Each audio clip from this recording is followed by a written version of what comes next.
这些数据，梅比乌斯仍没有放弃他的计划。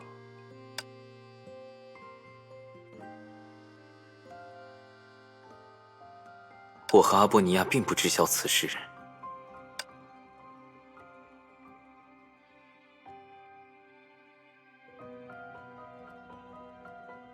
维尔威，他为什么没有将这件事告知我们？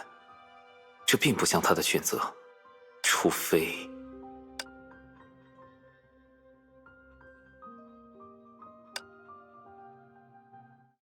如何？关于新型号对凯文武装的构想，是不是特别行之有效？至于命名，我也选好了，666，绝对简单好记。我无意参与你们的决力，但是将整个乐土作为消灭对手的武器，是否太过大动干戈？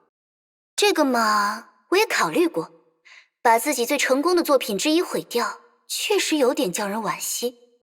但是除此之外，我实在想象不出还有什么办法能够在一瞬之间将对手消磨。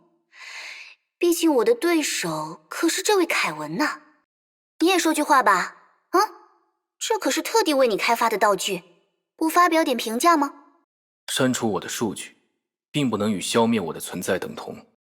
无法反驳。谁让我们只能以数据的形式存续呢？承受了数据的脆弱，就必须要接受数据的永恒。那么，换个角度想想呢？如果我能以某种方式彻底消除这个世界上名为凯文的所有信息、记录、思维、记忆，从社会的角度而言，算不算彻底抹杀了你？方法是？这不是还在设想阶段吗？不过我听说，梅比乌斯正在研究通过乐土数据影响现实的方法，都是差不多的原理。等它实现之后，拿来用用也没关系吧？警戒梅比乌斯。而你，如果找到了方法，尽管尝试。那我可就期待着喽。不知道那一天到来的时候，你还能不能像现在一样这般坦然？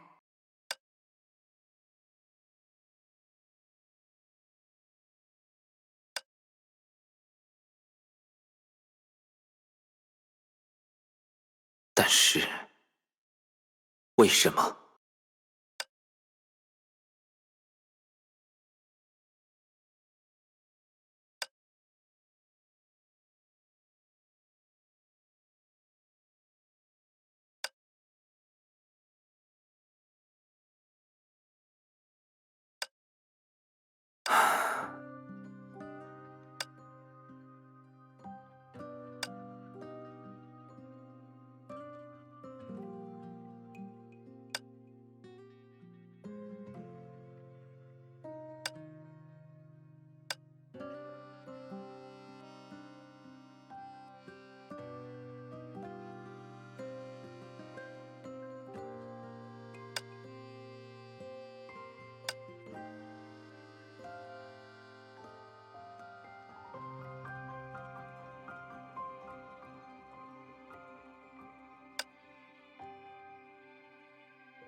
不，或许……